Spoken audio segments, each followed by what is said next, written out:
लेकिन एक चीज़ जो कि ऑनलाइन आपके जो आपका इकोसिस्टम है उसमें हो रही है, वहाँ पर आपकी बाउंड्रीज ही नहीं है। जो लैक ऑफ अवेयरनेस है, इसकी वजह से बहुत से लोगों को पता नहीं चलता कि वो अपने स्टॉकर के साथ करें क्या। आपका बेटा जो है ना, ये पकड़ा गया है और इसको हम लोग ड्रग्स के केस में अंदर करने लगे हैं, तो आप इसे, तो मेरा तो बेटा ही कोई नहीं है। तो जो भी वाईफाई देखा सिर्फ इस चक्कर में कि मैं 4 पैसे बचा लूं और मैं पब्लिक वाईफाई यूज कर लूं, डोंट डू दिस। आपको सबसे ज्यादा अगर कोई नुकसान पहुंचा सकता है तो वही बंदा पहुंचा सकता है जिसके पास आपकी इंफॉर्मेशन है, और सबसे ज्यादा इंफॉर्मेशन उसी के पास होती है जो आपके करीब।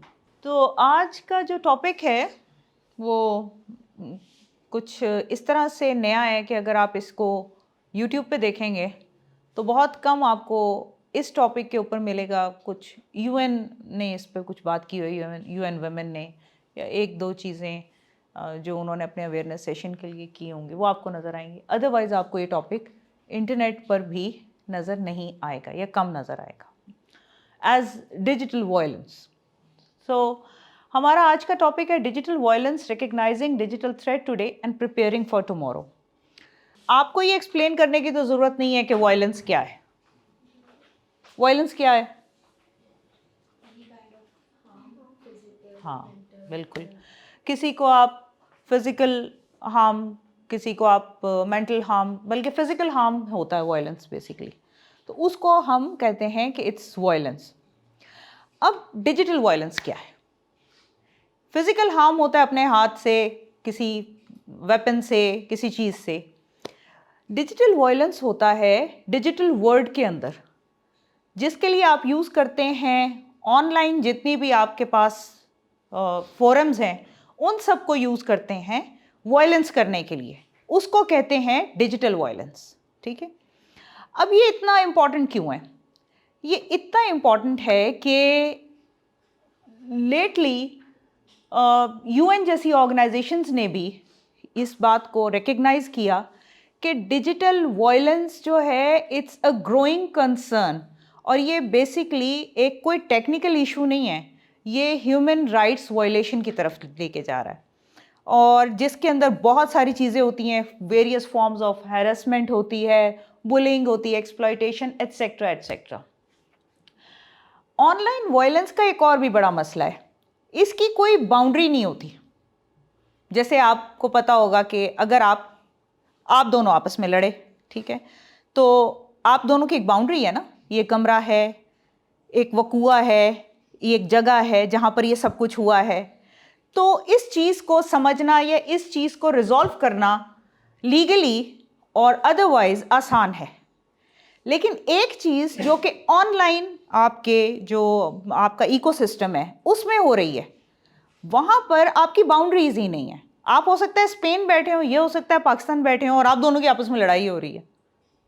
अब इसको कैसे रिजॉल्व किया जाए? या आप दोनों में से कोई एक दूसरे को बुली कर रहा है, एक दूसरे के साथ वायलेंट हो रहा है, तो क्या किया जाए इसमें? तो ये सारे इश्यूज थे। कि दूसरा ऑनलाइन में ये होता है कि a person can be targeted any time anywhere. फिर क्योंकि ऑनलाइन सिस्टम 24/7 है तो पर्सन भी हर वक्त टारगेट हो सकता है। अब ये देखें, ये रिपोर्ट है यूएन की कि nearly 40% of women internet users have experience some form of online harassment. और मुझे पता नहीं क्यों लगता है कि ये कम है, इससे ज़्यादा होगी। ये वो लोग होंगे जिन्होंने रिपोर्ट करना मुनासिब समझा होगा, वरना ज़्यादातर लोग पाकिस्तान में इस तरह की चीज़ों को रिपोर्ट नहीं करते। तो सबसे पहले हम समझेंगे कि डिजिटल वायलेंस क्या होता है। तो ये देखें ना, under reporting common due to fear and stigma. Why digital violence matters? सबसे पहले तो ये है कि ये इतना इम्पॉर्टेंट क्यों है। डिजिटल वायलेंस का आपके ऊपर बिल्कुल ऐसे ही असर होता है जैसे कि फिजिकल वायलेंस का, बल्कि कभी कभी उससे भी ज़्यादा होता है। इससे ये भी हो सकता है कि कोई लड़की स्कूल जाना बंद कर दे, कोई बच्चा कहे कि मैंने आज घर से निकलना ही नहीं है, क्योंकि ये ज़्यादातर जो इसके शिकार होते हैं वो बच्चे होते हैं, कम उम्र अफराद होते हैं या लड़कियां होती हैं। तो वो बच्चा कहे मैंने तो स्कूल नहीं जाना, क्यों? क्योंकि उसके जहन में फियर है। अब मारा तो उसे किसी ने नहीं है, लेकिन उसे इंस्टा के किसी चैट ग्रुप में ट्रोल किया गया है, और उसका नतीजा क्या निकल रहा है, इतनी सी उम्र में उसने अपने जहन में ये बात बिठा ली कि मुझे स्कूल नहीं जाना, या मैंने ये काम नहीं करना, मैंने फला नहीं करना। तो ये एक तरह से बच्चे में साइकोलॉजिकली उसे इम्पैक्ट कर रहा है, उसमें एंग्जाइटी लेके आ रहा है, फियर लेके आ रहा है, डिप्रेशन लेकर आ रहा है, बड़े में बच्चे में ट्रॉमा लेके आ रहा है, बिल्कुल ऐसे जैसे कि फिजिकल वायलेंस करता है। अब हम बात करते हैं कि हाँ, can escalate into offline violence. For example, कल आपकी व्हाट्सएप के ऊपर, अब देखिए व्हाट्सएप चैट का ना एक बहुत जो चीज़ मुझे मैं हमेशा लोगों से कहती हूँ कि जो मैसेज होता है ना वो इमोशंस के बगैर होता है। कम्युनिकेशन है ना, कम्युनिकेशन तकरीबन 70% से लेकर अगर 80% तक देखा जाए, ये कम्युनिकेशन होती है नॉन वर्बल। यही लफ्ज़ जो मैंने आपसे कहा है ना, ये लफ्ज़ अगर मैं आपसे को लिख के भेजूंगी तो आप वो समझेंगे जो आप समझना चाहते हैं, लेकिन इस वक्त मैं आपके सामने हूँ, मैं किस लहजे में बात कर रही हूँ, मेरे एक्सप्रेशंस क्या हैं, तो आप हो सकता है वो समझें जो मैं समझाना चाहती हूँ, इसका ज़्यादा इम्कान है। लेकिन अगर यही चीज़ें मैं आपको लिख के भेजूंगी तो हो सकता है आपको इस तरह समझ ना आए। यही होता है कि व्हाट्सएप चैट में दो लोगों की लड़ाई होती है, और वो भी एक मिसअंडरस्टैंडिंग या ऐसी बात के ऊपर कि जो एग्जिस्ट ही नहीं करती, और सुबह उनकी फिजिकल लड़ाई हो जाती है उस बात के ऊपर। तो ये जो डिजिटल वायलेंस है ये एस्केलेट कर सकता है इनटू फिजिकल वायलेंस। ऑल्सो ये सेल्फ हार्म भी कर सकता है। आप ये देखें कि स्पेशली माइनॉरिटीज़, वुमेन के लिए जहाँ पे हेट स्पीच हो रही है, वो अपने आप को फील करते हैं कि वहाँ पे वो अपने आप को एक्सप्रेस नहीं कर सकते, शट डाउन कर लेते हैं अपने आप को, ठीक है, जो कि एक इंसान के लिए मैं समझती हूँ कि उसके लिए मरने जैसा ही है कि वो अपने आप को आइसोलेट कर ले, वो अपने आप को सोसाइटी से अलग कर ले। और इसमें एक्सट्रीम केसेस भी सामने आए हैं कि जिसमें खुदा ना खास्ता लोगों ने सेल्फ हार्म किया या सुसाइड किया है। अच्छा, सबसे पहले हम देखते हैं कि की फॉर्म्स ऑफ डिजिटल वायलेंस की फॉर्म्स क्या क्या हैं। सबसे पहली फॉर्म जो डिजिटल वायलेंस की है वो है cyber bullying. Cyber bullying, online harassment. किसी को पता है साइबर बुलिंग क्या है? हैकिंग? नहीं नहीं नहीं नहीं। देखें, जब आप किसी की रिपीटेडली इंसल्ट करते हैं, बार बार उसको अपने से इंफीरियर बताते हैं, अपने से कमतर दिखाते हैं, दिस इज साइबर बुलिंग, ठीक है। इसमें आप ह्यूमिलिएशन करते हैं, यू गेट ऑफेंसिव मैसेजेस भेजते हैं, एट टाइम्स थ्रेटनिंग मैसेजेस भी भेजते हैं कि मैं ये कर दूंगा, मैं वो कर दूंगा। और फिर साइबर बुलिंग में क्या क्या चीज़ें, नेम कॉलिंग है, जैसे किसी को भी किसी का नाम रखना और गलत नाम रखना और उस नाम को रिपीट करना, दिस इज नेम कॉलिंग।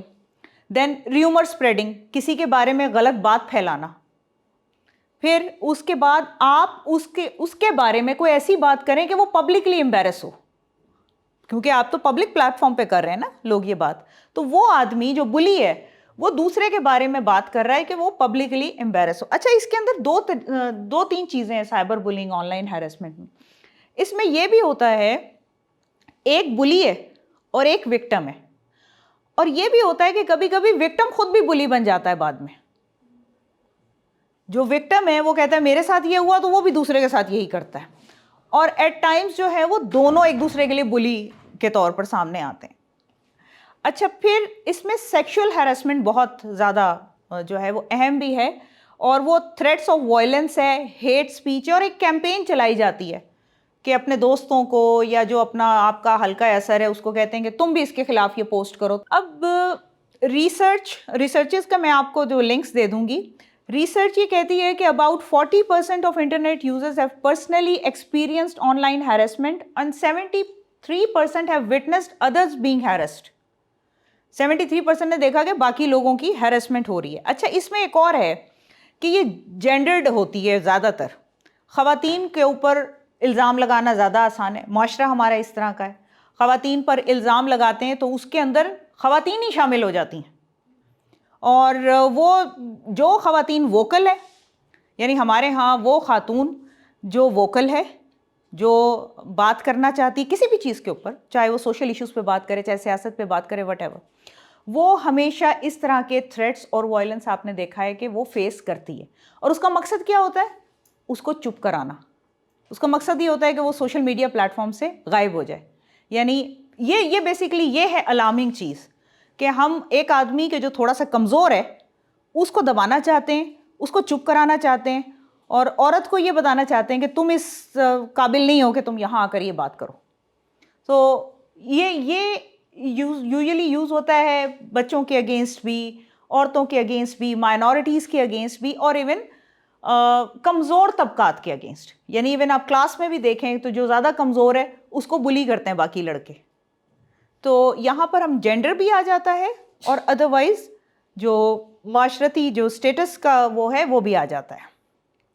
अच्छा, ये हमेशा ऐसे भी नहीं होता, ये बड़ी इंटरेस्टिंग बात है। एट टाइम्स आपको पता है जो वीकर सेगमेंट्स ऑफ सोसाइटी हैं वो भी बुली करते हैं, क्योंकि उनको और उनके पास और कोई रास्ता नहीं होता अपनी फ्रस्ट्रेशन निकालने का। तो वो आपने देखा होगा कि अक्सर लोग जो हैं वो, अगर कोई किसी ने मेहनत से गाड़ी बनाई है और वो अपनी गाड़ी की तस्वीर लगाता है, वो कहता है कि जी माशाल्लाह मैंने गाड़ी, तो नीचे लोग क्या कमेंट करते हैं कि ये हराम के पैसे से बनाई है, ये तुम फलाना हो, तुम फलाना हो। सो वो वीकर सेगमेंट ऑफ सोसाइटी उसे ट्रोल कर रहा है, वो भी it's also form of bullying. अच्छा, एक और बड़ा मशहूर केस था, very tragic case of Naila Rain in 2017। वहाँ पर उसको ब्लैकमेल किया गया था उसके किसी ऑनलाइन एक्वेंटेंस ने उसकी फ़ोटोज़ के हवाले से, सो मच सो के उसको उस बेचारी ने खुदकुशी कर ली, इतना प्रेशर था उसके ऊपर। ट्रोलिंग एंड हेट स्पीच, अच्छा ये तकरीबन वही चीज़ आ जाती है, सिर्फ इसके अंदर क्या आता है कि आप दूसरे को अपसेट करते हैं। अब हेट्रेड किस बुनियाद पे? हेट्रेड किसी बुनियाद पे, रेसिज्म भी हो सकता है, हेट्रेड जो है वो मज़हब की बुनियाद पे भी हो सकती है, हेट्रेड सेक्ट की बुनियाद पे भी हो सकती है, हेट्रेड पॉलिटिकल पार्टी की बुनियाद पे भी हो सकती है। सो हेट स्पीच हर तरह की हो सकती है। तो ये बेसिकली एक हॉस्टाइल हेट स्पीच या ट्रोलिंग आप करते हैं किसी को सिर्फ इसलिए कि वो ख़ास क्लैन से ताल्लुक़ रखता है, इसलिए हेट करते हैं। अच्छा, ये जो है ना एक रूड कमेंट से शुरू होती है हेट स्पीच, और आपने देखा इसका स्नोबॉल इफेक्ट। किसी को पता है स्नोबॉल इफेक्ट क्या होता है? हाँ, क्या होता है वो? आपने देखा होगा कि एक हेट कमेंट से शुरू होता है, फिर उस हेट कमेंट के जवाब दिया जाता है, और फिर एक हंगामा बर्पा हो जाता है, फिर सब एक दूसरे को गालियां दे रहे होते हैं। एक अजीब व गरीब किस्म का टॉक्सिसिटी हर तरफ और नेगेटिविटी फैली होती।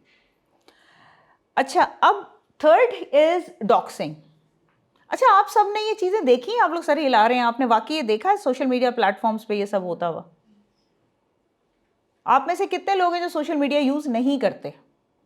आप नहीं करती, बाकी सब करते हैं सोशल मीडिया प्लेटफॉर्म्स यूज़। अच्छा, डॉक्सिंग क्या है? एनीबडी?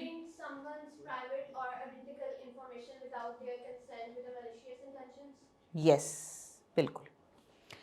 बेसिकली आप किसी की भी पर्सनल इंफॉर्मेशन, जैसे कि उसका घर का एड्रेस, उसका फ़ोन नंबर, उसकी कोई भी प्राइवेट इंफॉर्मेशन जो कि आपको you are not suppose to share, उसके स्कूल की डिटेल्स वट ये शेयर करते हैं विदाउट कॉन्सेंट। और इसकी बुनियाद क्या है? बुनियाद है बदनीयती, डॉक्सिंग की। और ये ज़्यादातर सेलिब्रिटीज़ के साथ होता है। आपने देखा है सेलिब्रिटीज़ जो हैं वो कहीं अगर खाना खाने गए हैं तो उनकी पिक्चर बन रही है, उनकी वीडियो बन रही है और वो अपलोड हो रही है, तो क्या किसी ने उनसे पूछा कि हम आपकी वीडियो बना लें या नहीं बना लें? ठीक। फिर उसके अलावा ये कि अगर किसी के हवाले से कोई आपके पास इंफॉर्मेशन आ गई है तो आपने शेयर करनी है कि जी ये फ़लाँ औरत, ये फ़लाँ बंदा इस घर में रहता है, तो ये है डॉक्सिंग, किसी की फ़ोटोज़ वगैरह शेयर करना, ये सब। अच्छा, इसी के साथ आ जाता है जिसको कहते हैं NCII, non consensual image sharing, और इसी के साथ है लफ्ज़ जो यूज़ करते हैं सेक्सटॉर्शन, एक्सटॉर्शन की तरह। इमेज शेयरिंग क्या है? ये है कि जी किसी की प्राइवेट फ़ोटोज़ यानी कि जो उसकी अपनी ज़ाती फ़ोटोज़ हैं, जो किसी ने किसी वक्त अगर शेयर कर दी हैं किसी पब्लिक फोरम पर, और ये ज़्यादातर बच्चे इस ट्रैप में आते हैं, या जो लोग नाइव होते हैं, थोड़ा जिसे कह लें आपके बहुत जल्दी लोगों पे ट्रस्ट करते हैं, सीधे होते हैं, इफ दे हैव शेयर्ड, तो फिर वो क्या करते हैं, आउट ऑफ रिवेंज उनकी फोटोज शेयर करना शुरू कर देते हैं, तो जो कि उनके लिए, उनकी फैमिली के लिए, उनके लिए बहुत ज़्यादा एम्बेरसमेंट कॉज करता है। अच्छा, इमेज बेस्ड सेक्सुअल एब्यूज़ जो है ये इट्स एक्सट्रीमली ट्रॉमेटिक। वो आपने कितने सारे इस तरह के केसेस सुने भी होंगे, and victims are often girls and women, जहाँ पर वो आप ये कोई भी क्लासमेट है या कोई भी एक्वेंटेंस है, वो उसकी फ़ोटोज़ सारी ज़ख़ीरा करेगा और उसके बाद वो उसको धमकियाँ देना शुरू कर देगा कि या मुझे पैसे दे दो, ठीक है, या मुझे जो है वो तुम कोई भी फेवर उससे मांगेगा, नहीं तो मैं तुम्हारी फ़ोटोज़ जो है वो लीक कर दूंगा। हमने कितने इतने सारे केसेस जो हैं रिपोर्ट भी हुए हैं FIA वगैरह में, इससे पहले हमने सुने हैं। तो ये है बेसिकली। अच्छा, इसके साथ क्या चीज़ इसके साथ कनेक्ट करती है, वो करती है सोशल स्टिग्मा, कि उनको ये पता है वो क्यों इस प्रेशर में आ जाती हैं या आ जाते हैं, क्योंकि उन्हें ये पता है कि अगर मेरी इंफॉर्मेशन, अगर मेरी तस्वीरें, ये मेरी फादर ने, मदर ने, अच्छा ये बोथ वे होता है, अभी तो मैं लड़की की तरफ से बता रही हूँ ना, मैं मर्द के हवाले से भी बताऊँगी, तो वो देख ली तो वो क्या सोचेंगे, वो मुझे क्या कहेंगे, ट्रेडिशनल माइंडसेट, हम तो जीते जी मर जाएंगे, ठीक है, वो वाली बात। अब उस सोसाइटी के प्रेशर की वजह से, उस फियर की वजह से, वो जो विक्टिम है बेचारा, उस पर डबल प्रेशर है। एक तो उस विक्टिम पर यह प्रेशर है कि वो ब्लैकमेल हो रहा है, और दूसरा उसके ऊपर वो प्रेशर है कि अगर ये चीज़ बाहर निकल गई तो मेरी माँ को ये हो जाएगा, बाप को ये हो जाएगा, और हमारे मतलब ख़ानदान वाले घर आ जाएंगे, वो ये कहेंगे, उसके ऊपर डबल प्रेशर है विक्टिम पे।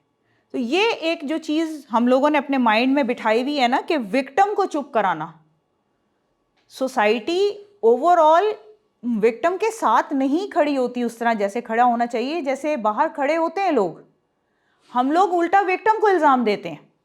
Similar is the case with, मैंने कहा कहीं जो है ना हमारा जो दूसरा जेंडर है, मर्द हजरात, वो नाराज़ ना हो जाएं, I have come across the cases जो कि ख़ुद मेरे कुछ किसी वजह से मेरी नॉलेज में आए, जिसमें मुझे पता चला कि इसी तरह ही नॉन कंसेंशुअल इमेज शेयरिंग की बेस के ऊपर ब्लैकमेलिंग की गई है लड़कों के साथ। अगर उनके पास मतलब साफ ज़ाहिर पैसे हैं या कोई भी इस तरह की उनसे फेवर लेनी है, तो उसमें मैंने देखा है कि इवन इसका जो विक्टिम है वो मर्द भी बनते हैं। तो इसके विक्टिम बनने में ज़्यादा बेहतर ये है कि आप अपने लिए पहले दूसरों के लिए खड़ा होना सीखें, जिनके साथ आप जो ज़्यादती होते देख रहे हैं, और फिर अपने लिए खड़ा होना सीखें। अब जी साइबर स्टॉकिंग क्या है, आप लोग भी साथ साथ थोड़ा बताते जाए ना मुझे, जो चीज़ आपको पता है। साइबर स्टॉकिंग किसको कहते हैं? आप में से बहुत सारी लड़कियों ने शायद ये एक्सपीरियंस किया हो कि कुछ लोगों के साथ ये होता है, कुछ ख़वातीन के साथ, कि उनका पीछा किया जाता है। उनका पीछा किया जाता है, उनको स्कूल में से लेकर घर तक पीछा किया जाता है, कॉलेज से लेकर घर तक पीछा किया जाता है उनका। साइबर स्टॉकिंग भी बिल्कुल इस तरह है।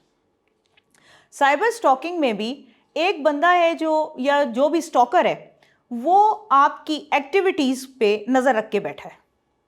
अब आप कहाँ हैं, अब आप क्या कर रहे हैं, अब आप किन दोस्तों के साथ घूम रहे हैं, अब आप क्या काम करने लगे हैं, तो वो बेसिकली आपको स्टॉक कर रहा है हर जगह। इसकी एडवांस्ड फॉर्म जो है वो है स्पाईवेयर स्टॉकिंग, यानी कि आपके मोबाइल में एक इस तरह का सॉफ्टवेयर हो कि जिससे GPS के थ्रू आपको उसको पता चले, स्टॉकर को, कि आप कहाँ पर हैं।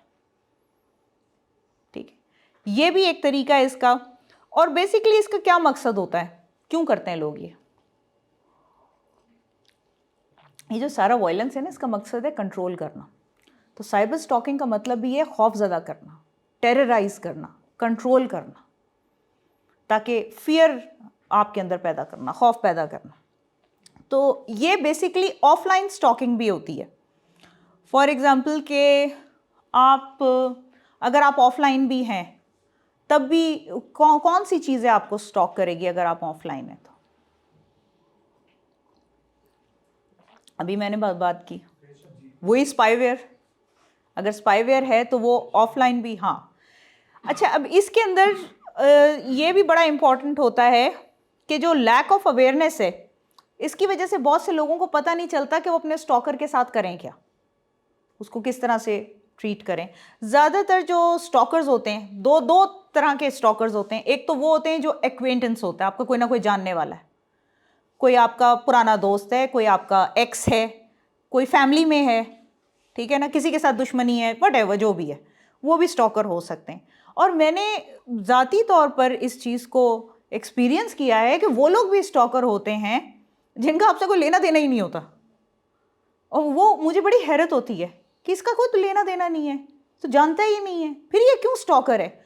वो सिर्फ आपकी इमेज शेयरिंग, कि आप सोशल मीडिया पे क्या इमेजेस शेयर करते हैं, सोशल मीडिया पे आप क्या लिखते हैं, वो सब पढ़ पढ़ के उसने आप अपने जहन में आपके बारे में एक तसव्वुर बना लिया, और वो उस तसव्वुर का दुश्मन है या वो उसको कंट्रोल करना चाहता है।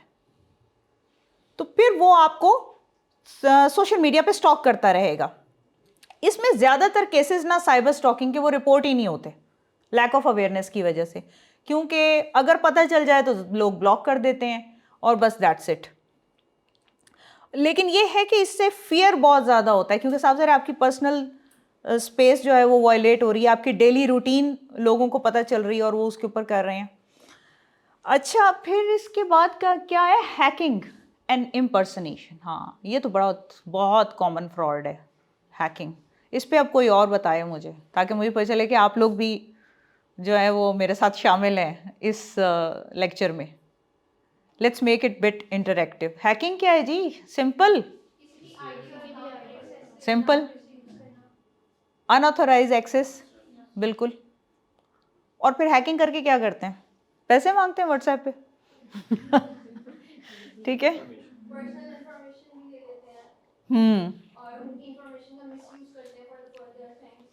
ये इसमें बहुत कुछ किया जा सकता है। इसमें हैक करके आपकी पर्सनल इन्फॉर्मेशन, कॉन्टैक्ट्स आ गए सारे आपके उसके पास, हैकर के पास, जिसने व्हाट्सएप हैक किया, जिसने आपका मेटा फेसबुक हैक किया, उसके पास आ गए आपके सारे कॉन्टैक्ट्स, आपकी सारी चीज़ें उसके पास आ गई, ठीक है, और आपका सारा डेटा जो है वो उसने ले लिया, लीक हो गया। अच्छा, अब दूसरा वो क्या कर सकता है हैकर, या इम्पर्सनेशन। इम्पर्सनेशन किसको कहते हैं? वो कोई और बंदा आपको बन के दिखाएगा। फॉर एग्जाम्पल मुझे मैसेंजर के ऊपर एक बहुत हमारे पुराने जो है ना अंकल हैं, जानने वाले हैं, तो उनका मैसेज आया कि मैं इस वक्त जो है वो फ़लाँ जगह पर हूँ, फॉर एग्जांपल मलेशिया में हूँ, और मैं इस वक्त फंस गया हूँ, मुझे पुलिस ने पकड़ लिया है, तो ये मेरा बैंक अकाउंट है, मुझे ये नंबर दें। अब ये उनका है, मुझे समझ में आ गई कि हैक हुआ हुआ है, लेकिन बहुत सारे लोगों को ने शायद उनको पैसे भेजे होंगे, क्योंकि वो बहुत अच्छे आदमी थे, उन्होंने बड़े अच्छे चैरिटी के काम किए और बहुत उनका हल्का अहबाब बहुत बड़ा था। और फिर मुझे पता चला कि बहुत सारे लोगों ने पैसे भेजे भी उनको उस अकाउंट में। दिस इज़ इम्पर्सनेशन जो की जाती है कि कोई और आदमी कुछ और बन के हाईजैक करता है सोशल मीडिया प्रोफाइल, और वो आपको कुछ और बनता है। इसे स्पूफिंग भी कहते हैं, फेक प्रोफाइल से किसी को मैसेजेस वगैरह भेजना। इसके बहुत सारे रीज़न हो सकते हैं। ये भी किया जा सकता है कि इम्पर्सनेशन करके या हैकिंग करके आपकी प्रोफाइल से एक गलत पोस्ट कर दी जाए और लोग ये समझेंगे वो आपने की है, तो इससे इमेज या रेपुटेशन भी डैमेज की जा सकती है। इससे पैसों का फ्रॉड भी किया जा सकता है। इससे और मतलब हर तरह से जो आप समझते हैं ना कि जो नुकसान पहुंचाया जा सकता है, वो हैकिंग एंड इम्पर्सन। हाँ, हैकिंग में आपके बैंक अकाउंट्स का भी लिया जा सकता है, यानी एक तो पैसे मांगना है ना, एक आपके बैंक अकाउंट से भी पैसे निकलवाए जा सकते हैं।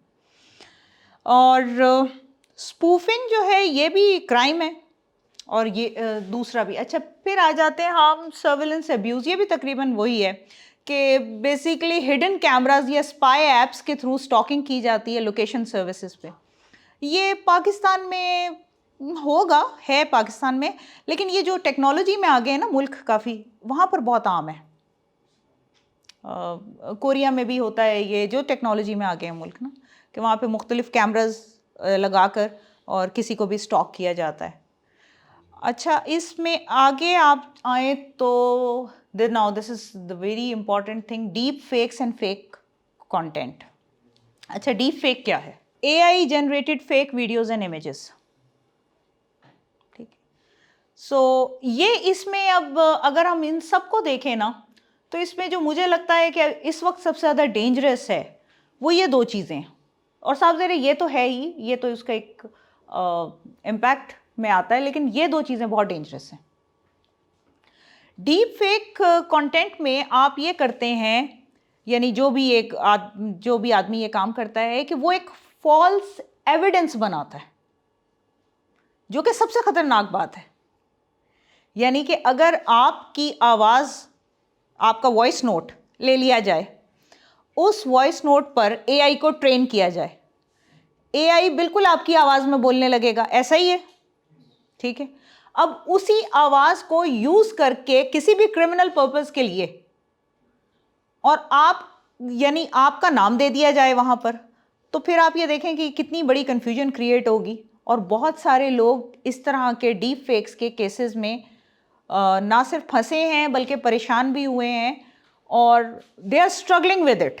We are struggling with deep fakes, क्योंकि एआई इतना ज़्यादा नियर टू रियलिटी है कि आप बता नहीं सकते कि ये असल है या ये नहीं है।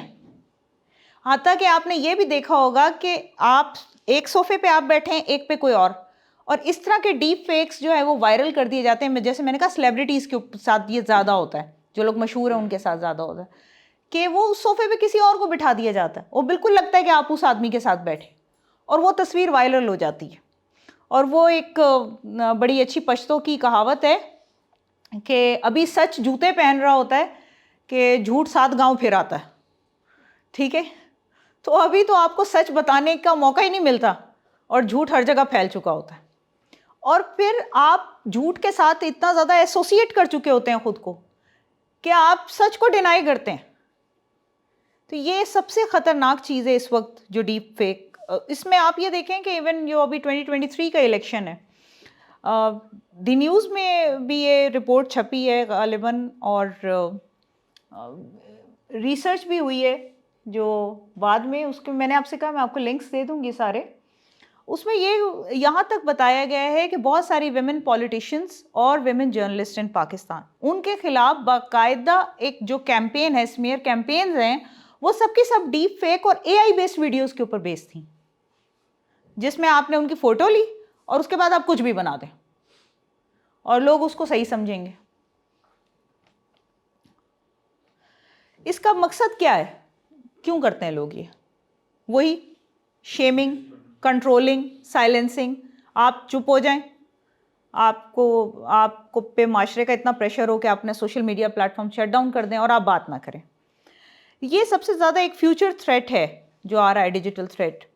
अच्छा, फिर misinformation and disinformation, very important. क्या फ़र्क है जी दोनों में? मिस इन्फॉर्मेशन गलती से गलत इन्फॉर्मेशन भेज देना, और डिस इन्फॉर्मेशन जानबूझ के गलत इन्फॉर्मेशन भेजना। वेरी गुड, ऐसा ही है। अच्छा, पीका एक्ट तो आ गया था 2016 में, ठीक है, prevention of electronic crimes act, ये आ गया था 2016 में, लेकिन 2025 में इसमें रिफॉर्म्स किए गए और इसमें अमेंडमेंट की गई। और वो अमेंडमेंट में सबसे इंपॉर्टेंट ये था, misinformation and disinformation. पहली दफ़ा इसको सही तरह क्रिमिनलाइज किया गया कि ये बेसिकली क्राइम है। अगर आप ये कहें कि मैंने अनजाने में कोई गलत खबर शेयर कर दी, वो भी क्राइम है। और अगर आपकी ये साबित हो गया कि वो आपने खुद जनरेट की है, डिसइंफॉर्मेशन है, या आपका कोई रोल है उसको जनरेट, वो भी क्राइम है। Then comes the gender based digital violence. Now gender based digital violence जो है, ये सबसे ज़्यादा इसलिए इम्पॉर्टेंट हो जाता है कि अगर आप इसको गौर से देखें तो ज़्यादातर इसकी जो विक्टिम है वो ख़वातीन होती हैं, ये जैसे मैंने कहा बच्चे होते हैं। क्यों, क्या वजह? क्योंकि वो सोसाइटी में तो कंपैरेटिवली कमज़ोर है। तो लेकिन इसका ये मतलब नहीं है कि ताकतवर आदमी इसका विक्टिम नहीं बनता, ताकतवर लोग भी इसका विक्टिम बनते हैं, इवन इसका मर्द भी इसका विक्टिम बनते हैं। लेकिन इस वक्त हम इस यहाँ पर सिर्फ जब जेंडर बेस्ड की बात करें, सिर्फ ख़वातीन की बात करते हैं। तो यूनाइटेड नेशंस इंटरनेशनल स्टडी जो 22 मुल्कों में हुई है, वो ये कहती है कि 58% of girls between the age of 15 and 25 in the Asia Pacific region supported facing online harassment. तो ऑनलाइन हैरेसमेंट में लड़कियां ज़्यादा टारगेट बनती हैं। अब इसके अंदर जो जेंडर्ड एस्पेक्ट है वो पाकिस्तान में अगेन ज़्यादा ख़राब हो जाता है, क्योंकि पाकिस्तान में लड़कियों के लिए इसका एक ही हल होता है, या कॉलेज जाना छोड़ दो, सोशल मीडिया प्लेटफॉर्म्स बंद कर दो, मोबाइल माँ बाप को वापस दे दो, और जैसे कहते हैं ना शटिंग डाउन एंड आइसोलेशन। तो ये इसका मतलब ये है कि हम एक ऐसा माशरा नहीं बना रहे जहाँ पर हर आदमी आज़ादी से महफूज तरीके से घूम फिर सके, अपने राइट्स एक्सरसाइज कर सके। हम ये समझ रहे हैं कि जी बाहर क्योंकि एनार्की है या लोग आपको ऊपर हमला करेंगे, लोग इस तरह की बातें करेंगे, तो बस तुम घर से ना निकलो। तो ये तो बेसिकली आप एक गैर महफूज सोसाइटी बना रहे हैं, क्योंकि आज वो आदमी जो अपनी बेटी को कहेगा कि तुम घर से ना निकलो, या बीवी से कहेगा कि इस तरह की बात हो रही, तुम मोबाइल दे दो, घर से ना निकलो, कल हो सकता है वो खुद भी उसी सिचुएशन में हो और वो खुद भी घर से ना निकले, क्योंकि ये तो जेंडर नहीं देख रही। ये जो एक वायलेंस की स्ट्रीम चल रही है तो जेंडर नहीं देख रही, ये तो मर्द के लिए भी उतनी खतरनाक है जितनी औरत के लिए। बस अगर वो उस वक्त उस गिवन पॉइंट ऑफ टाइम में वो बंदा कमज़ोर पोजीशन में है तो मारा गया। तो मतलब अगर इसको हम लार्जर पर्सपेक्टिव में देखें तो ये थोड़ा सा आप इसे जेंडर से ऊपर भी उठ के अगर देखें तो हमें दोनों जेंडर्स को एक दूसरे को इसमें सपोर्ट करना चाहिए to use social platforms safely. ये मेरी बेटी ने मुझे कहा था कि ये आप ज़रूर लिखें इसमें, योर मेमोरी समवंस डेटा। उसने कहा कि आप फ़ोटो वगैरह पोस्ट कर देते हैं, आपके लिए मेमोरी है, किसी और के लिए वो डेटा है, वो उसको संभाल के रखेगा, तो इसलिए सोच के करें। अब आ जाए जी लीगल फ्रेमवर्क।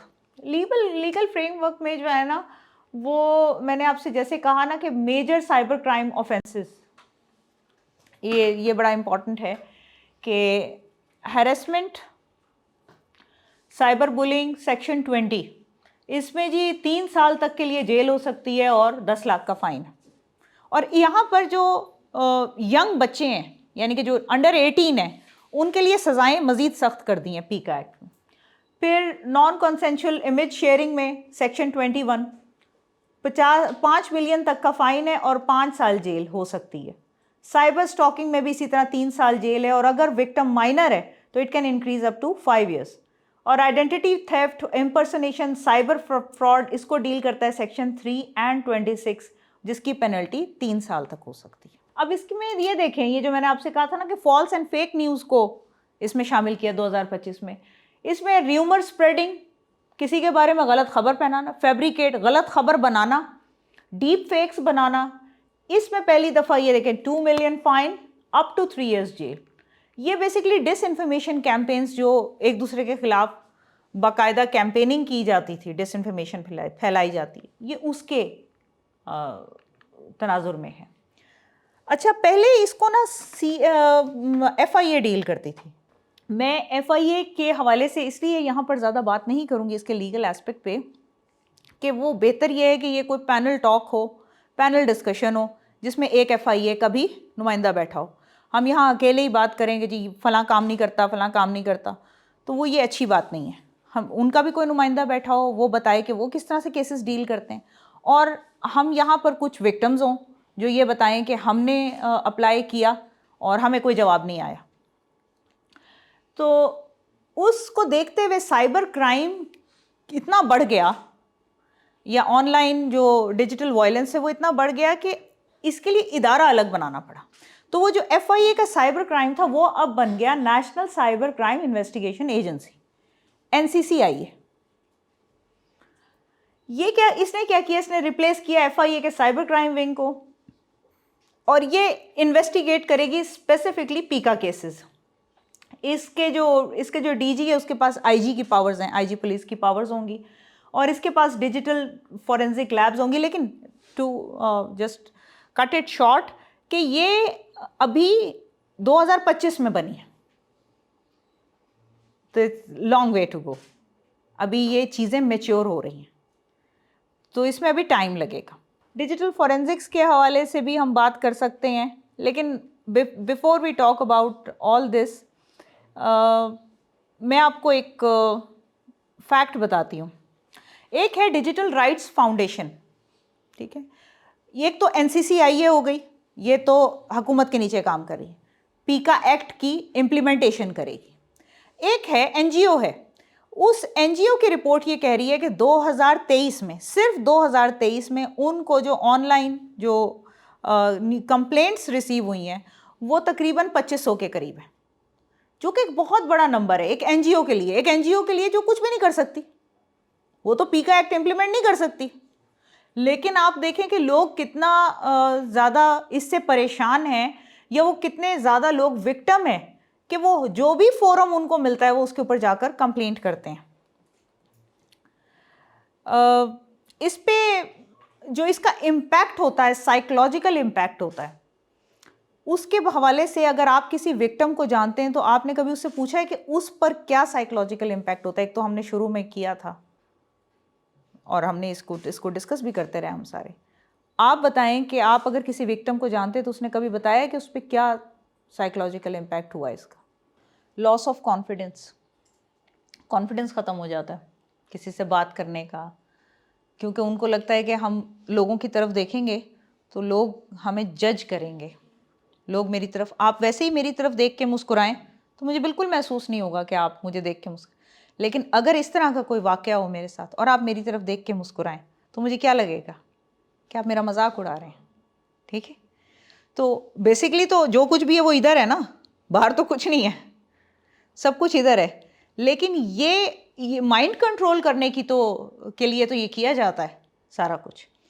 इसके अलावा उन्होंने बड़ी अच्छी बात की, PTSD के साथ जो है वो लड़कियां या जो विक्टिम है वो कर रहे होते हैं। इसके अलावा क्या है, any other psychological impact?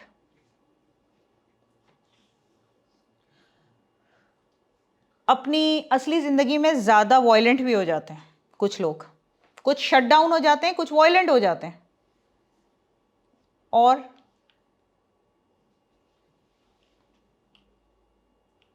Depression है, यू कैन रिपीट जो हमने बात की है शुरू में। बेसिकली मैं तो आपको इसलिए बार बार कह रही हूँ कि आप इसमें बोलें या साथ दें कि ये जो सारी बातें मैं कर रही हूँ ये कोई अलिफ लैला की कहानी तो है नहीं, आपके साथ ही हो रहा होता है, आपके इर्द गिर्द हो रहा होता है। अगर आप में से कोई कहता है जी मेरे साथ नहीं हुआ तो आप बड़े लकी हैं, मेरे साथ तो बहुत दफ़ा हो चुका है ये, कोई कभी कोई कुछ लिखता है, कभी कोई कुछ लिखता है, मेरे पब्लिक प्रोफाइल है, और मैं दूसरों के साथ होते तो मैंने कई दफ़ा देखा है वो तो। और आप तो विटनेस हैं, आप लोग देखते हैं सोशल मीडिया तो क्या क्या होता है लोगों के साथ, यहाँ पर किस तरह से लोग बिहेव करते हैं। तो बुनियादी तौर पे मेरा मकसद ये है कि to make it more interactive, आप भी सामने आएँ, जो आपने देखा है वो आप बताएं। मैं तो आपको बता ही रही हूँ, मैं तो आपको सिर्फ आइडेंटिफाई करके बता रही हूँ ना, ये बुलिंग है, ये फलाना है, ये अब आप उसको एक कंपार्टमेंट्स में रख सकेंगे या आप उसको टैग कर सकेंगे कि अच्छा ये हुआ है, ये फलाना है, ये ढिमकाना है। ठीक है, लेकिन होते हुए तो आप देख रहे हैं ना अपने इर्द गिर्द। तो इसके अलावा कुछ? मैम आपको नहीं लगता कि अगर साइबर बुलिंग हो रही है तो किसी भी इंसान को कि इंटरनेट का अगर वो प्लेटफॉर्म चूज कर रहा है या पोस्ट कर रहा है, he should be psychologically strong enough to face all the things, all the consequences? हाँ, इसीलिए ऑस्ट्रेलिया ने पहली दफ़ा ये कानून निकाला है कि उन्होंने अब अंडर एज बच्चों के लिए बैन कर दिया सोशल मीडिया। अब हम क्या है कि बच्चों से जान छुड़ाने के लिए 12 साल का बच्चा है, 11 साल का बच्चा, उसके हाथ में इंस्टाग्राम दे देते हैं। वो तो नहीं है इतना मेच्योर इनफ कि वो इसको समझ सके कि उसने इंस्टा कैसे यूज़ करना है या उसने स्नैपचैट कैसे यूज़ करना है। और फिर बच्चा तो बहुत जल्दी लेयर हो जाता है। आपने बचपन में अपने सुनी होंगी ना इस तरह की कहानियाँ, हम तो आपसे ज़रा थोड़े से ज़्यादा पुराने हैं, हमने सुनी थी कि वो जी बच्चे को वो टॉफ़ी दे के, टॉफ़ी का लालच दे के ले गए, बच्चे को फलाना लालच दे के साथ ले गए, तो बच्चा तो बहुत जल्दी लेयर हो जाता है क्योंकि नाइव होता है ना, उसे दुनिया की इतनी समझ नहीं होती। तो हमने बच्चे के हाथ में मोबाइल दे दिया कि अब ये सारी दुनिया है, ये इर्द गिर्द इतने सारे लोग हैं जिनमें से कुछ भेड़िए भी हैं, ये तुम पे हमला करेंगे और तुम यहाँ पर अकेले हो। आपने तो बच्चे को अकेला छोड़ दिया है, उसको इस वर्चुअल वर्ल्ड के अंदर फेंक कर। और वो भी तो इंटरेस्टेड नहीं है ना कम्युनिकेशन में, बच्चा भी तो वो भी नहीं सुनना चाहता आपको। हमारे लिए जो वाहिद सोर्स ऑफ कम्युनिकेशन या जो आप कह लें कि इंफॉर्मेशन था, वो क्या था? पेरेंट्स थे बचपन में। जो माँ ने कह दिया, जो बाप ने कह दिया, जो फैमिली में इर्द गिर्द हो गया, हमारे लिए वही इंपॉर्टेंट था। अब तो उसके आगे भी एक पूरी दुनिया है ना। वो देख रहा है कि मेरी माँ स्क्रीन पे क्या देख रही है, मेरा बाप स्क्रीन पे क्या देख रहा है। तो आप उसको अलग नहीं कर सकते इससे। हाँ, लेकिन आप इस पर कंट्रोल कर सकते हैं। वो हम आगे आएंगे, इस पे बात करेंगे, डिजिटल हाइजीन के ऊपर। अच्छा, इसमें heavy anxiety, depression, loss of confidence, feeling unsafe, और ये बहुत सारी चीज़ें हैं। अब कितने लोग हैं आप में से जो ये समझते हैं कि जो पब्लिकली फ़ोटोज़ पोस्ट करते हैं उनको मिसयूज़ किया जा सकता है? कितने लोग ये समझते हैं? हाँ, सारे समझते हैं। ठीक है, तो मेरी अपनी प्रोफाइल पब्लिक है लेकिन एक बहुत अच्छे और एक बहुत बड़े सहाफ़ी पाकिस्तान के, उन्होंने मुझसे एक बात कही। मैं यहाँ उनका नाम लिए बगैर कोट करूँगी। उन्होंने मुझे ये कहा कि वो चीज़ जो तुम चाहते हो कि लोगों को इख्तियार देना चाहते हो को तबाह कर दें, वो पोस्ट कर दो। ठीक है, तो हर वो चीज़ जो आप पोस्ट करते हैं, आप तो लोगों को इख्तियार दे रहे हैं कि वो आपको तबाह कर दें उस बुनियाद पे। तो इसलिए posting things using your mind, बार बार के आपको क्या चीज़ पोस्ट करनी चाहिए, क्या नहीं करनी चाहिए, ये बहुत इम्पॉर्टेंट है।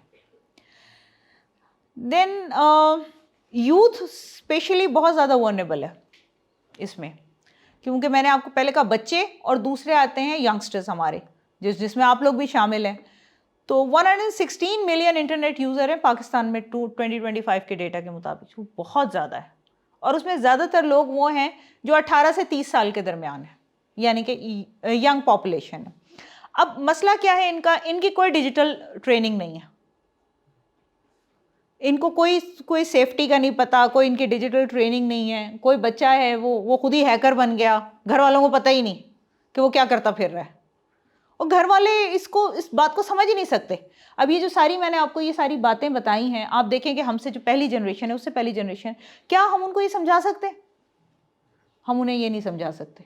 ठीक है, तो ये आईटी के तूफान की वजह से इतना बड़ा एक गैप आ गया है इन अंडरस्टैंडिंग द इश्यूज जो हमें आगे आ रहे हैं, कि हम जब तक कि आप रात को सोते हैं और सुबह सो के उठते हैं तो कोई नया एआई का मॉडल आ चुका होता है, कोई नई चीज़ आ चुकी होती है टेक्नोलॉजी में।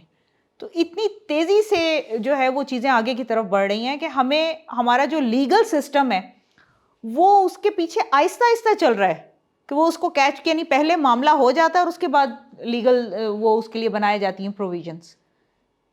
वरना पहले तो ऐसे ही होता था कि जैसे जो क्राइम्स थे या जो भी चीज़ें आपको नज़र आती हैं कि वायलेंस के अंदर आती हैं, वो सब की सब आपको पता है, आपके फिंगर टिप्स पे हैं कि अच्छा ये क्राइम, ये फलां क्राइम है, चोरी क्राइम है, फलाना क्राइम है। अब तो क्राइम की नौइयत ही सारी तब्दील होती जा रही है, उसके तरीके ही सारे तब्दील होते जा रहे हैं, और लॉ जो है वो बहुत आहिस्ता आहिस्ता से पीछे भाग रहा है। तो उसमें ऐसे वक्त में आपके लिए सबसे इंपॉर्टेंट क्या है? अपनी सेफ्टी का खुद ख्याल रखना।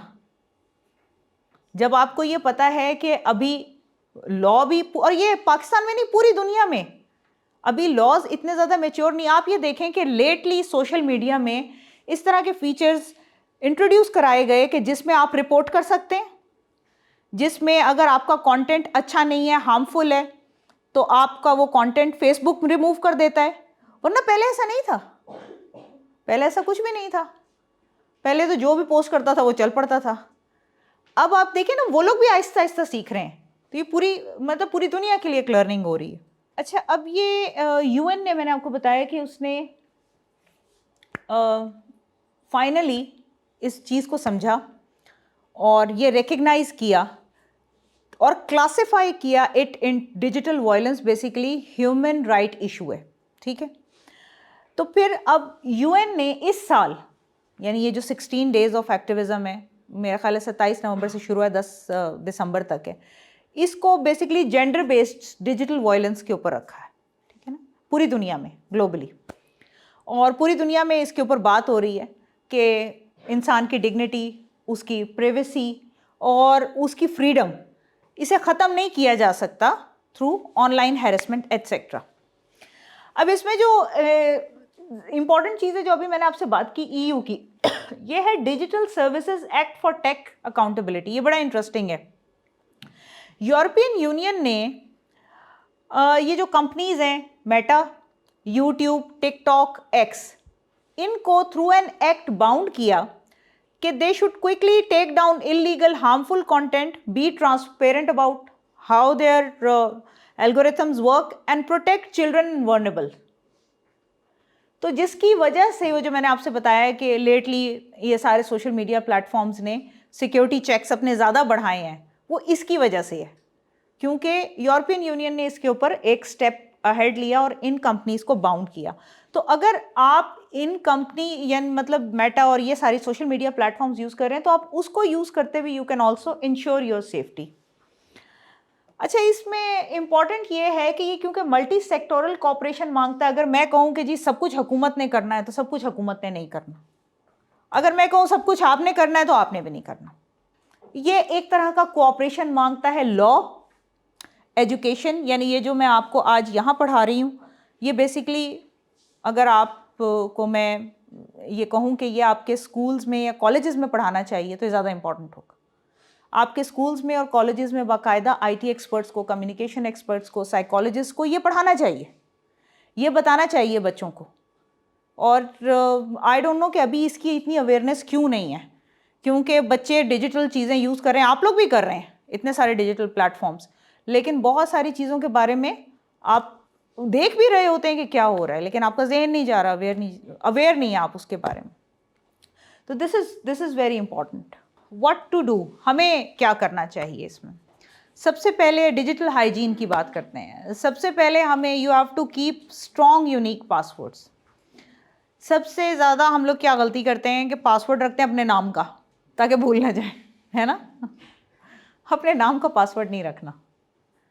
पासवर्ड आप सेव करके रख सकते हैं, कोई भी अच्छा रेप्यूटेबल, गूगल का भी पासवर्ड मैनेजर है, ठीक है, वो आपके सारे पासवर्ड्स को सेव करके रखता है।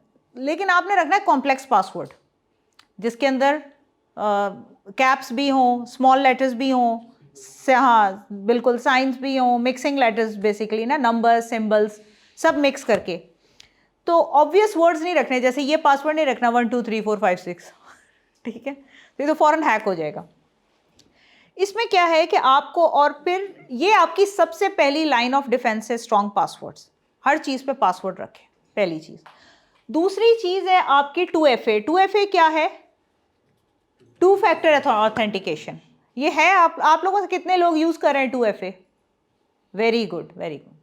2 फैक्टर ऑथेंटिकेशन का मतलब ये है, अब जो लोग नहीं कर रहे मैं उनको बता दूंगी। फॉर एग्जांपल, मेरा ये पीसी है, इस पे भी मेरा फेसबुक है, एक मेरा मोबाइल है, उस पे भी मेरा फेसबुक है, ठीक है।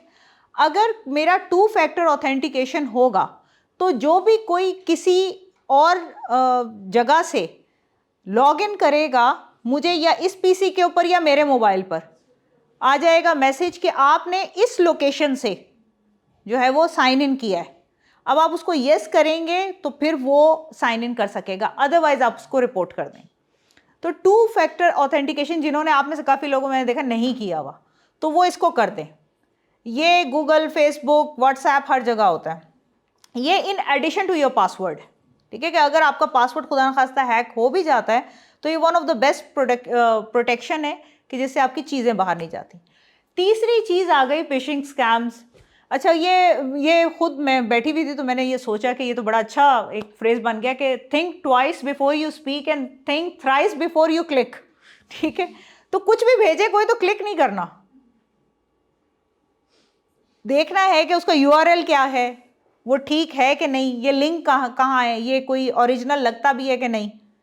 तो आपने हमेशा ओरिजिनल वेब्स, क्योंकि जितने भी, अब स्कॉलरशिप भी है फॉर एग्जांपल, तो स्कॉलरशिप आपसे डेटा कोई वैसे क्यों मांगेगा?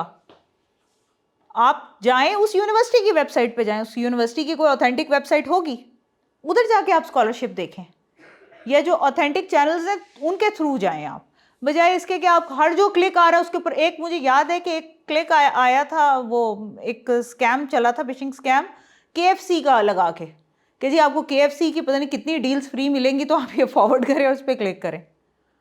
तो वो इस तरह की चीज़ें हैं कि जो आपके मोबाइल का डेटा हैक करती हैं। तो आपको सबसे पहले तो ये थोड़ी सेंस बनानी पड़ेगी लेजिटिमेट मैसेज क्या होता है और लेजिटिमेट ईमेल क्या हो सकती है। और जैसे उसने कहा कि मैंने ध्यान नहीं दिया, तो यूआरएल कौन सा ये ठीक है ये नहीं है, ये थोड़ी सी अब आपको अपनी सेंस इसकी बनानी पड़ेगी। और इसके अलावा ये कि आपने स्कैमर्स जो हैं वो basically look alike addresses use करते हैं। तो आपने ये देखना है कि क्या है .com .pk ये वो जो भी है उसके। और फिर अगर आप किसी स्पेसिफिक, जैसे मैंने कहा ऑर्गेनाइजेशन के लिए एम कर रहे हैं, जॉब के लिए अप्लाई कर रहे हैं, उसकी वेबसाइट पे जाएं, लिंक्डइन पे उसकी प्रोफाइल पे जाएं, ठीक है, instead of getting into all this. और जहां आपको थोड़ा सा भी डाउट आए वहां पर आपने क्लिक नहीं करना। दूसरी चीज, अपना ओटीपी किसी के साथ शेयर नहीं करना। अपनी मदर का नेम कहीं नहीं लिखना, क्योंकि आपका बैंक अकाउंट जो है उसके अंदर जो आपकी जो डिटेल्स होती हैं वो बाय योर मदर्स नेम होता है। तो आप अपनी मदर का नेम कहीं लिख रहे हैं, ओटीपी शेयर करें, तो यू आर गॉन। ये काम कहीं नहीं करना। यानी अक्सर लोग कहते हैं ना, this is my mother's birthday, my mother फलाना फलाना, नाम उसका पूरा लिख के माँ का। मैं कह यार ये किस तरह की बेवकूफ़ी है कि आप अपनी वालदा का पूरा नाम लिख रहे हैं।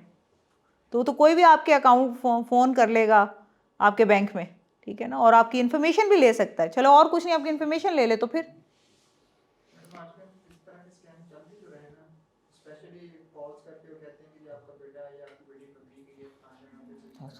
अच्छा, मैं इवन मेरे हस्बैंड को ही आई है कॉल ना कि वो आपका बेटा जो है ना ये पकड़ा गया है और इसको हम लोग ड्रग्स के केस में अंदर करने लगे हैं, तो आप इसे, तो मेरा तो बेटा ही कोई नहीं है। तो तो हमने उनसे कहा कि अच्छा ठीक है आप हमारी बात कराएं। वो आगे भी कोई ड्रामेबाज था, उसने रो रो के दिखाया ना, तो और आवाज़ थोड़ी सी इस तरह से चेंज करते हैं वो कि आपको आवाज़ रोने में आदमी की आवाज़ तब्दील हो जाती है ना, तो वो ऊंचा ऊंचा रोने लग गया। खैर हमें तो पता चल गया था स्कैम, लेकिन फिर वही बात है कि ये इस तरह के क्राइम्स हैं को कहाँ रिपोर्ट करें। मैम अभी रिसेंट यूनिवर्सिटी में हमारे मामा काफी पॉज करके कहते हैं आपकी डिग्री आगे आगे ले लें, और डिग्री हुई नहीं ले जाते आप। देख लें आप। अच्छा एक और चीज़ है, that is keep your software updated. अब आप बताएं कि इससे क्या फ़र्क पड़ता है, अपडेट क्या होती है? यस, अपडेशन जो है ना वो सिक्योरिटी पैचेस, बेसिकली इसमें इट इंक्लूड सिक्योरिटी पैचेस।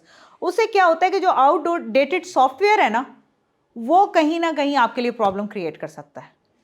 तो इसलिए आपने अपने सॉफ्टवेयर को अपडेट रखना है, और स्पेशली अपने पीसीज के ऊपर, फ़ोन्स के ऊपर, जितने भी आपके पास। और अपनी जो जितनी भी गूगल प्ले हैं या जितनी भी ऐप्स आपने, चाहे एप्पल में कर रहे हैं चाहे उधर कर रहे हैं, उसको एक दफ़ा परमिशन रिव्यू करें कि आपने जो परमिशंस दी हुई है ना, access to your camera, access to your photos, उसकी परमिशन रिव्यू, जिसको ज़रूरत है सिर्फ उतनी ही परमिशन दें। लिमिटेड एक्सेस है तो लिमिटेड परमिशन दें। अगर आप सारी ऐप्स को लोकेशन की परमिशन देते जाएंगे तो फिर तो आप जहाँ जाएंगे वो तो आप ट्रैक हो रहे होंगे।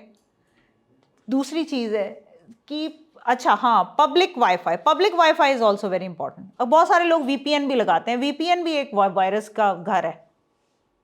वीपीएन जब आप लगाते हैं ना तो you are more prone to attacks.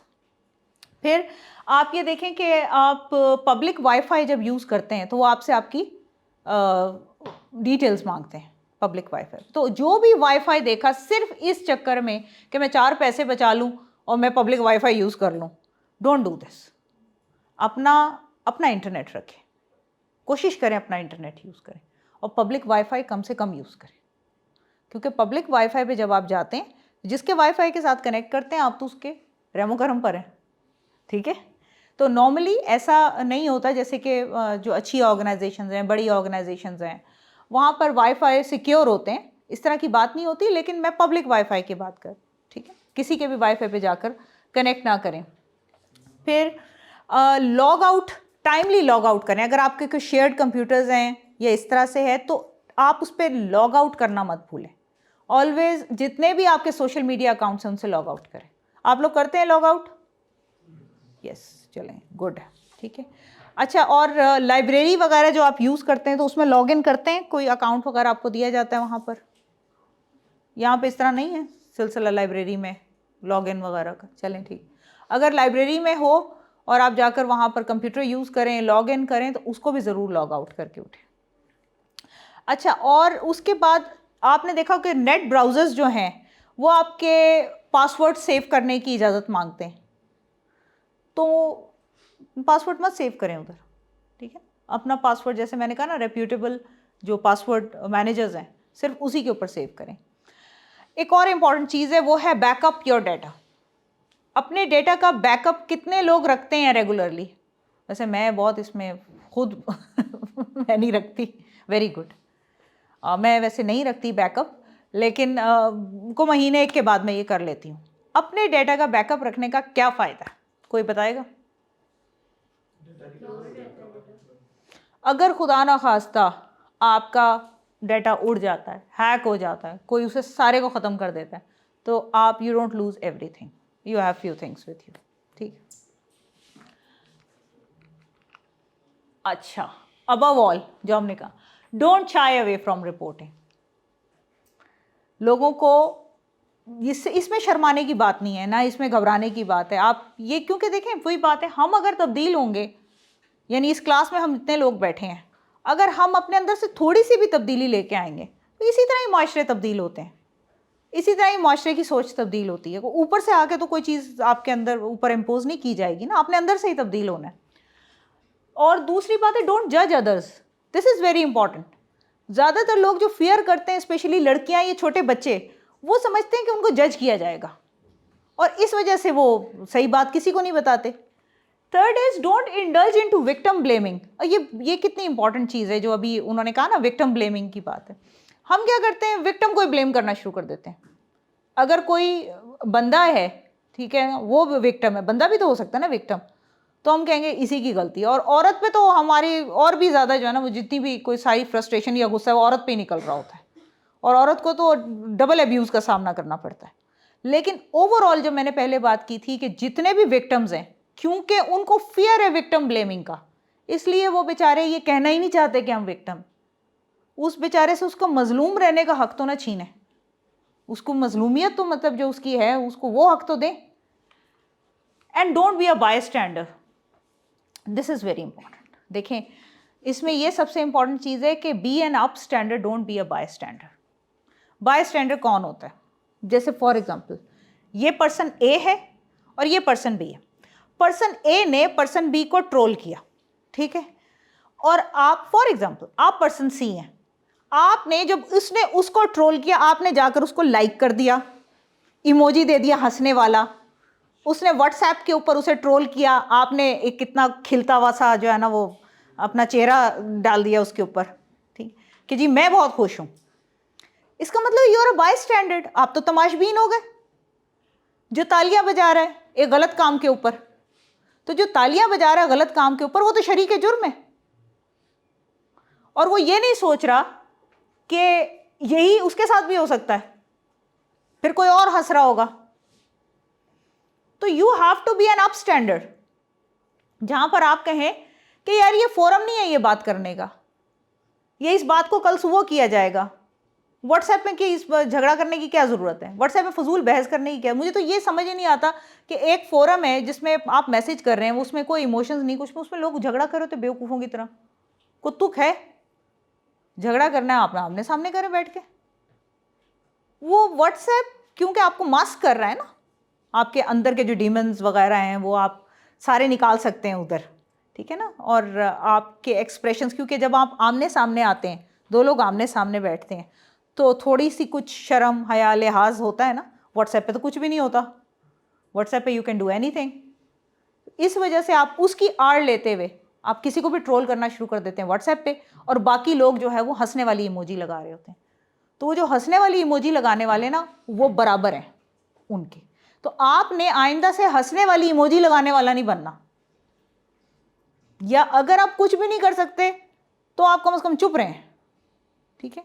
और प्राइवेटली एक और चीज़ है बहुत बहुत इंपॉर्टेंट है कि प्राइवेटली हमेशा कांटेक्ट करें विक्टिम को और उसको बताएं कि आप उसके साथ हैं।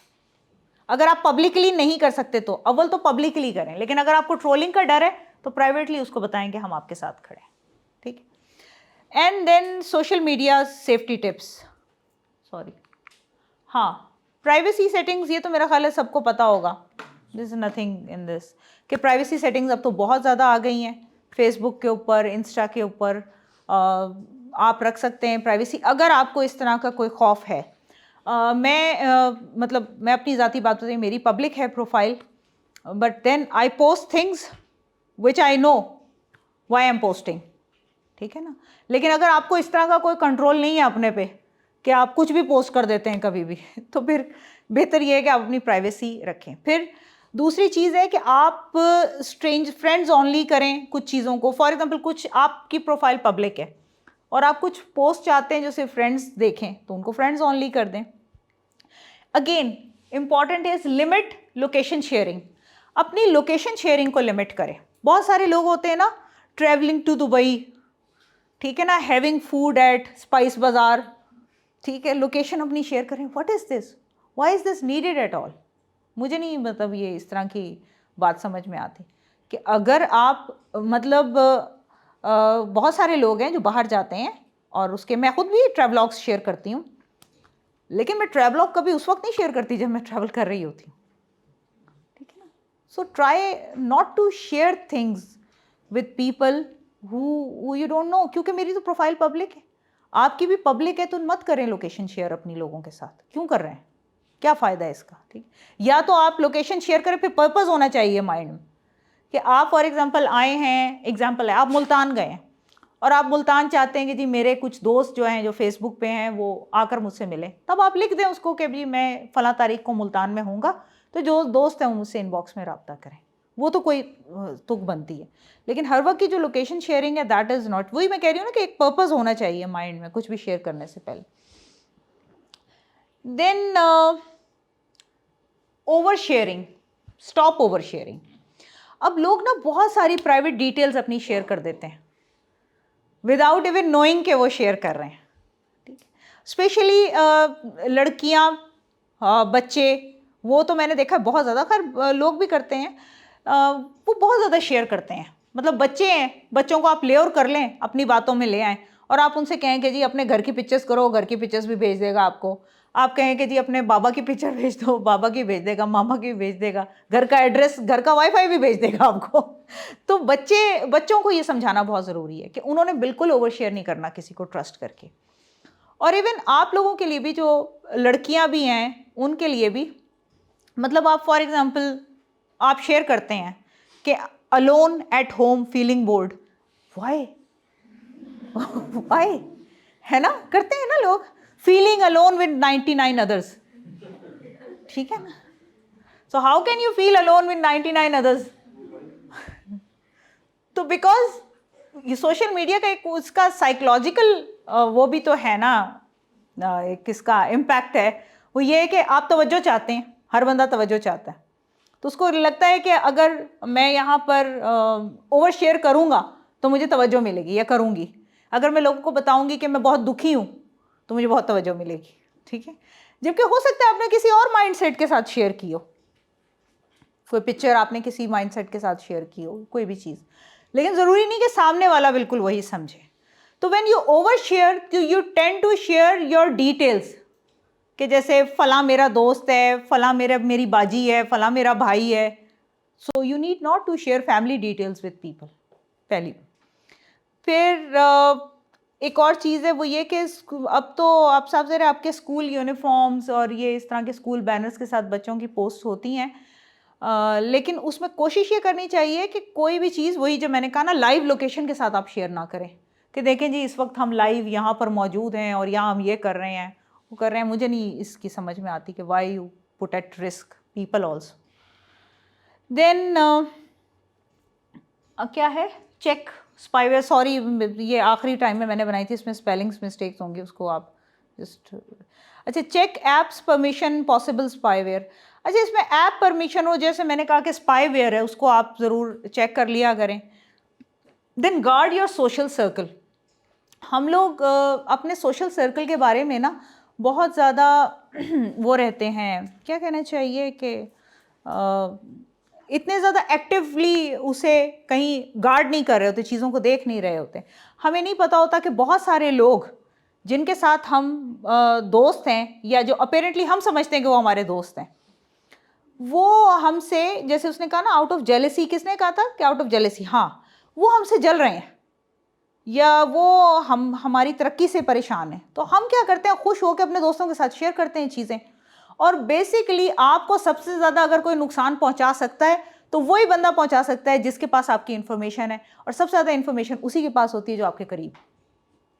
तो इस वजह से आपने अपना जो सोशल सर्कल है ना, उसमें आपको कहीं फील होना कि ये इस बंदे में ये वाली प्रॉब्लम है, ये मेरे पीछे मेरी बुराई करता है, या ये फ़लाँ चीज़ फ़लाँ वक्त इसने ये किया, फ़लाँ वक्त इसमें, तो मुझे बिल्कुल भी ये मजबूरी नहीं समझ में आती कि जी मैंने सबको साथ लेके चलना है और साथ हैं, कोई बात नहीं, दोस्त हैं। तो आपने होशियार रहना है ऐसे लोगों से, क्योंकि वो कभी ना कभी आपके लिए कोई प्रॉब्लम क्रिएट कर सकते हैं।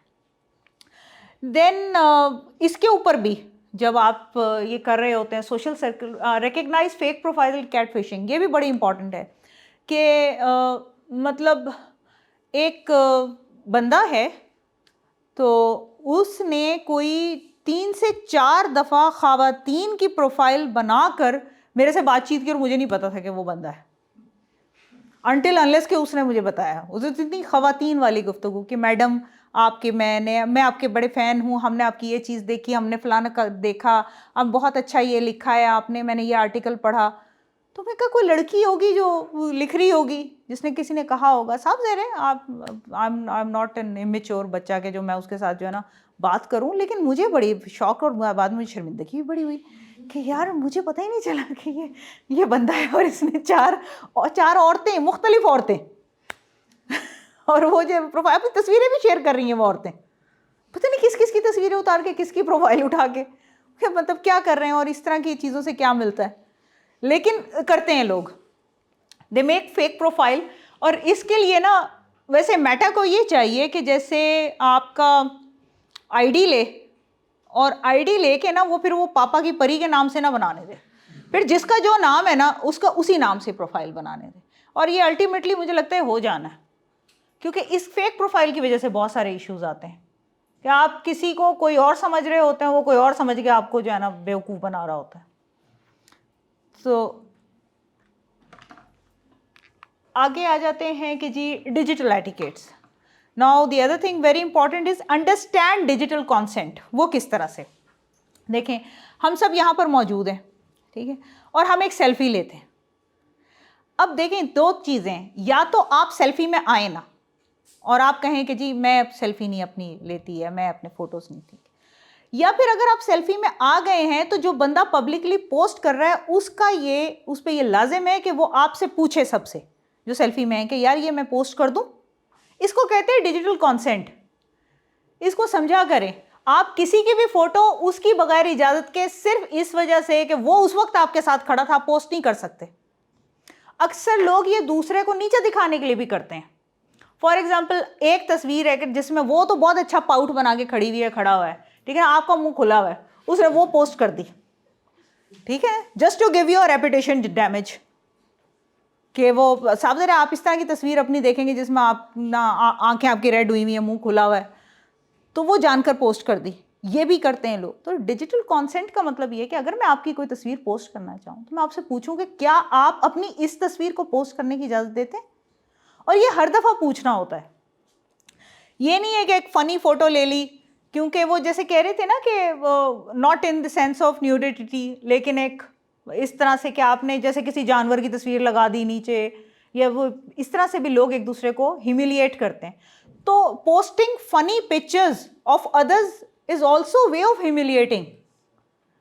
किसी की आप फनी पिक्चर्स उसकी कॉन्सेंट के बगैर पोस्ट कर रहे हैं, तो इसका मतलब है कि आप उसको जोकर बना रहे हैं लोगों के सामने, उसका मजाक उड़ा रहे हैं। ये चीज़ ये बहुत इंपॉर्टेंट है, इवन लड़कों में भी लड़कियों में भी। Then think before you forward the comment और पोस्ट। ये नहीं है कि कोई भी मैसेज आ गया फ़ौरन फॉरवर्ड करना है, नहीं, क्योंकि अगर आपने कोई एक गलत मैसेज फॉरवर्ड कर दिया तो आप तो उस चेन का हिस्सा बन गए। कोशिश यही करनी है कि जो मैसेज आपको पता हो कि ये फॉरवर्ड करने वाला है वो फॉरवर्ड करें। देन आप यानी कि किसी को एम्बैरस करना है, र्यूमर स्प्रेड करना है, इस चीज़ से अलग रहें। अच्छा, अपने ऑनलाइन इंटरेक्शंस में रेड फ्लैग्स रिकग्नाइज करें। रेड फ्लैग्स क्या है कि फॉर एग्जांपल आपका कोई भी दोस्त है, ऑनलाइन दोस्त है, वो बाउंड्रीज क्रॉस कर रहा है, तो आपको फ़ौरन पता चल जाना चाहिए कि ये अपनी बाउंड्री क्रॉस कर रहा है, उसको वहीं पर ब्लॉक करें या उसे वहीं शट अप कॉल दें। अगर वो ज़्यादा तंग करे उसे ब्लॉक कर दें, क्योंकि मैंने ऐसे बहुत सारे लोग देखे, यू विल नॉट बिलीव, कि जो असली ज़िंदगी में तो ठीक है, मतलब आप उनको साथ बिठाएं तो जैसे भी आप साथ बैठे हैं वो साथ बैठेंगे, बात करेंगे, दे आर फ्रेंड्स। ऑनलाइन वो झगड़ा करने लगते हैं, इतना बड़ा झगड़ा कि लोग समझते हैं कि पता नहीं क्या हो गया। तो कुछ लोगों की ना वो मतलब वो इमोशनली स्टेबल नहीं होते ऑनलाइन इंटरेक्शन के हवाले से। अगर ऐसे कोई दोस्त आपके हल्का अहबाब में भी हैं जो अदरवाइज ठीक हैं, लेकिन ऑनलाइन उनको समझ नहीं आती कि मैं क्या कर रहा हूँ, तो ऐसे लोगों को अवॉइड करें ऑनलाइन।